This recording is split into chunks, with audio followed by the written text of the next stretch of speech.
हे friends, स्वागत है आप सभी का movie stock movie explain channel पे, जिस पर आज मैं रिकैप करने वाली हूँ ट्रू डिटेक्टिव सीजन 1 के एपिसोड 1 to 4 को। तो चलिए अब आपका टाइम बिल्कुल भी ना वेस्ट करते हुए शुरू करते हैं इस वीडियो को, वो भी स्पॉइलर वार्निंग के साथ। लेकिन उससे पहले मेरी एक छोटी सी रिक्वेस्ट, वीडियो को लाइक, शेयर और चैनल को सब्सक्राइब करने की।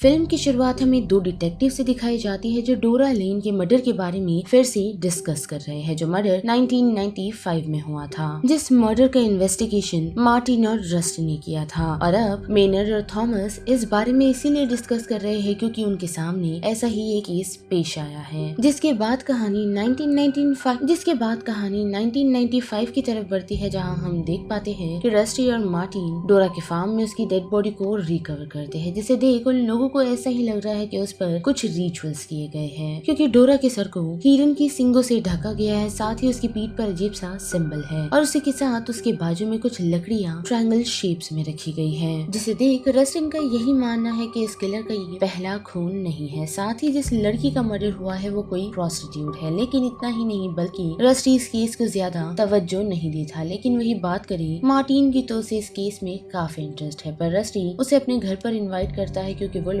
काफी समय से एक साथ काम कर रहे हैं। और हम देख पाते हैं कि मार्टिन उसके घर जाने के लिए मान जाता है, जहां हम देख पाते हैं कि मार्टिन अपने दो बच्चों और अपनी बीवी मैगी के साथ रहता है। वही बात करें रस्टी की तो उसकी वाइफ ने उसे डिवोर्स दे दिया है क्योंकि एक एक्सीडेंट के कारण उसने अपनी बेटी को खो दिया था, जिस कारण वो काफी डिप्रेस रहता है और अक्सर उसे उसकी बेटी के विजन आते रहते हैं। साथ ही उस केस के बाद घर लौटते हुए हम देख पाते हैं कि रस्टिन काफी ही उदास बातें कर रहा है, जिसे मार्टिन समझाने की कोशिश करता है और उसे यही कहता है कि अगर वो कल उसके घर आने वाला है तो ऐसी सारी बातें ना करे। जो सुनकर रस्टिन से यही कहता है कि वो ऐसी वैसी बातें नहीं करने वाला। साथ ही हम देख पाते हैं कि रस्टिन को सभी लोग काफी एडोर करते हैं और साथ ही उसे टेक्स मैन भी कहा जाता है, क्योंकि रस्टिन हर केस पर काफी बारीकी से काम करता है और उन डिटेल्स को बार बार अपनी नोटबुक में नोट करता रहता है। और साथ ही वो अपने केस को लेकर काफी अटेंटिव रहता है, जो चीज सारे डिपार्टमेंट को काफी पसंद है, और खासकर मार्टिन को, जो उसका पार्टनर बनने के लिए हमेशा रेडी रहता है, क्योंकि उसे पता है कि इस केस को वो रस्टिन के बगैर नहीं सॉल्व कर पाएगा। साथ ही हम देख पाते हैं कि रस्टिन अभी भी काम पर ही लगा हुआ है, जिसमें वो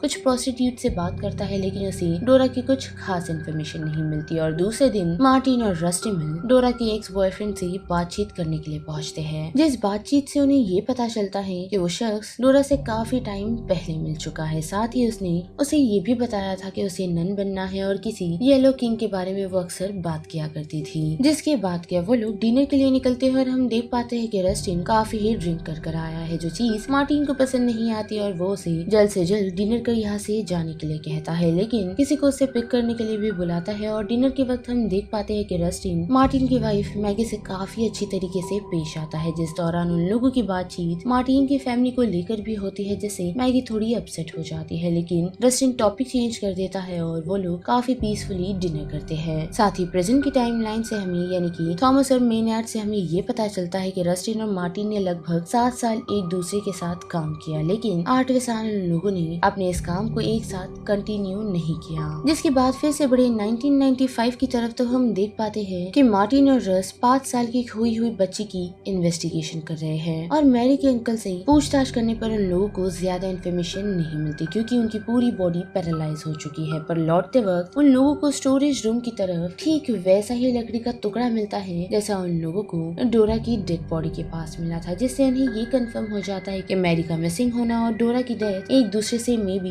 कनेक्टेड है। और उसी के बाद कहानी फिर से प्रेजेंट में बढ़ती है, जहां हम थॉमस और मेनार्ड को देख पाते हैं, जो दोनों ही ठीक डोरा की डेड बॉडी की तरह एक फोटो को चेक कर रहे हैं, जो रिसेंटली उन लोगों के साथ हुआ है, और उसे उन लोगों को ऐसा लग रहा है कि वो किलर लौट चुका है। जिसके बाद फिर से आए रस्टी की तरफ तो हम देख पाते हैं कि रस्टी को ड्रिंकिंग की हैबिट है। साथ ही उसकी वाइफ के साथ रिलेशनशिप में होने के बाद उसने एक अफेयर चलाया हुआ था, जिस लड़की से उसे और किसी ने नहीं बल्कि मैगी ने मिलाया था। और उसी के साथ बात करें मार्टिन की तो हम देख पाते हैं कि 1995 में मैगी के साथ एक अच्छी मैरिज लाइफ होने के बावजूद भी उसका लीजा नाम की एक लड़की के साथ अफेयर चल रहा था। जिसके बाद फिर से बड़े केस की तरफ तो हम देख पाते हैं कि वो लोग डोरा की मॉम से कुछ इन्फॉर्मेशन लेने के लिए पहुंचे हैं, जहां पहुंच उन लोगों को उसी चर्च के बारे में पता चलता है जिस बारे में डोरा के एक्स बॉयफ्रेंड ने बताया था, लेकिन उस चर्च की लोकेशन उन लोगों को नहीं पता। जिस कारण वो लोग डोरा की एक फ्रेंड से मिलते हैं और उससे बातचीत करने पर उन लोगों को चर्च के बारे में तो जरूर पता चलता है, लेकिन उसी के साथ एक स्टोरेज रूम के बारे में भी जो जंगलों के बीच है। वहाँ पहुँचते ही रस्टी और मार्टिन को पता चलता है कि यहाँ काफी सारी प्रोस्टिट्यूट लड़कियां रहती है, जिनमें से बेथ नामक एक लड़की की दोस्ती डोरा से काफी अच्छी थी, लेकिन उन लोगों की बातचीत नहीं हो पाती क्योंकि मार्टिन की वहाँ की ओनर से बहस हो जाती है, क्योंकि वो लड़की टीनेज है और उसे यहाँ नहीं होना चाहिए, जो चीज मार्टिन के अनुसार है। लेकिन हम देख पाते हैं कि वहाँ उन लोगों की प्रॉपर बातचीत नहीं होती, जिस कारण मार्टिन उस लड़की को कुछ पैसे देकर वहाँ से चला जाता है। पर वो लोग खाली हाथ लौटे नहीं, बल्कि उन लोगों को डोरा की एक डायरी मिली है और उस डायरी में उन लोगों को कार्कोसा नाम मिलता है, जिसे माइथोलॉजी में हस्तर कहा जाता है। साथ ही उसे येलो किंग भी कहा जाता है। लेकिन इतना ही नहीं, बल्कि उन लोगों को उसी चर्च की इन्फॉर्मेशन भी उस किताब से मिलती है, जिस इन्वेस्टिगेशन को अब रस्टिन जल्द से जल्द खत्म करना चाहता है। और वही बात करी मार्टिन की तो हम देख पाते हैं कि वो अपनी फैमिली के साथ इन लॉस के घर आया हुआ है, जहाँ मार्टिन और मैगी की थोड़ी बहुत बहस हो जाती है। साथ ही बात करें इस केस के बारे में तो उन लोगों को सीनियर से ऑर्डर्स मिले हैं कि जल्द से जल्द 2 हफ्तों में इस केस को खत्म करना है, जिस कारण वो लोग इन्फॉर्मेशन ढूंढते हुए एक चर्च की तरफ आते हैं जो काफी दिनों से बंद है और उसके अंदर उन लोगों को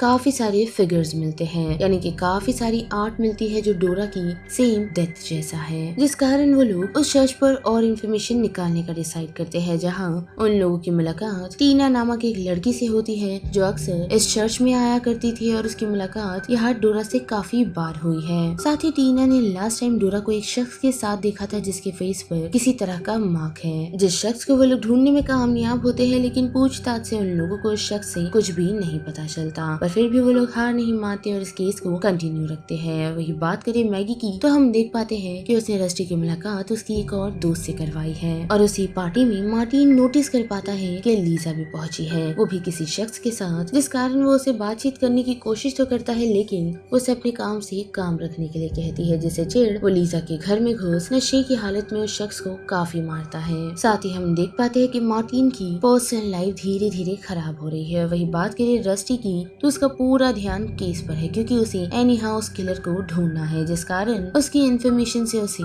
एक और लड़की के बारे में पता चला है जिसकी बॉडी पर उन लोगों को वही सेम मार्क मिला था। पर अनफॉर्चुनेटली उस लड़की यानी कि ओलिवर की डेथ एक फ्लड हादसे में हो चुकी है। लेकिन रस्टी का यही मानना है कि ओलिवर की डेथ कोई फ्लड हादसे में नहीं हुई, इस कारण वो उसके फादर से थोड़ी बहुत इन्फॉर्मेशन लेने के लिए पहुंचता है, जिससे उन लोगों को रेगी नामक एक लड़के के बारे में पता चलता है जो ओलिवर का बॉयफ्रेंड था। लेकिन कुछ इन्फॉर्मेशन और रिकलेक्ट करने पर उन लोगों को ये पता चलता है कि रेगी ड्रग डीलर था, जिसे पुलिस ने अरेस्ट कर अपनी हिरासत में रखा तो हुआ था, लेकिन कुछ हफ्ते पहले ही वो जेल से भाग चुका है। साथ ही जिस ड्रग की डीलिंग वो किया करते थे उस ड्रग को और कोई नहीं बल्कि डोरा इस्तेमाल किया करती थी। और थोड़ी इन्फॉर्मेशन कलेक्ट करने पर उन लोगों को ये पता चलता है कि रेगी ने काफी साल चार्ली के अंडर रहकर काम किया है, जिसे पूछताछ करने पर उन लोगों को पहले तो कुछ खास पता नहीं चलता, लेकिन फिर चार्ली उन लोगों को कार्लोस नाम की एक जगह के बारे में बताता है जहाँ डीमन को खुश करने के लिए लोग अक्सर बच्चों और औरतों की कुर्बानियां दिया करते हैं, यानी कि उनकी बलि चढ़ाया करते हैं।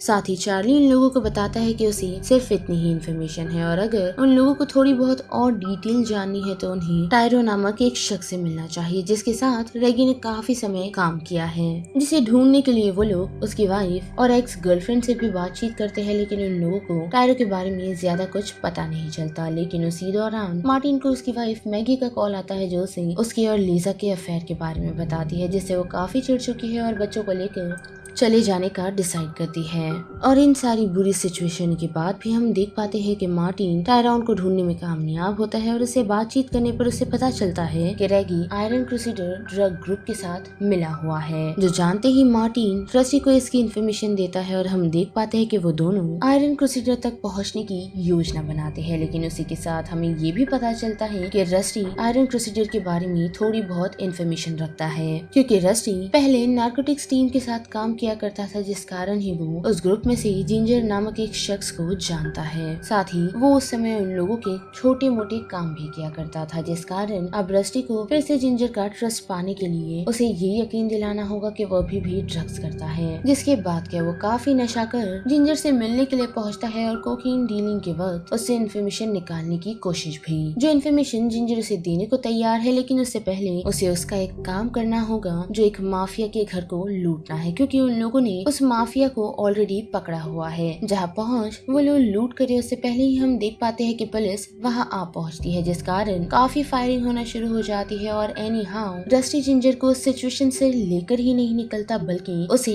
बचाता भी है और उन्हें रेस्क्यू करने के लिए उसने और किसी को नहीं बल्कि मार्टिन को बुलाया है। वेल, तो बस इस वीडियो में इतना ही, जिस बारे में अब आप सभी की क्या राय बनती है उससे लेकर आप मुझे कमेंट सेक्शन में बता सकते हो। साथ ही वीडियो पसंद आई तो वीडियो को लाइक, शेयर और चैनल को सब्सक्राइब करना मत भूलिएगा। बाकी मैं मिलूंगी आपको फिर किसी मूवीज या सीरीज की रीकैप के साथ। तब तक के लिए आप movie stock movie explain channel के बाकी वीडियोस को एंजॉय कीजिए। Till then bye.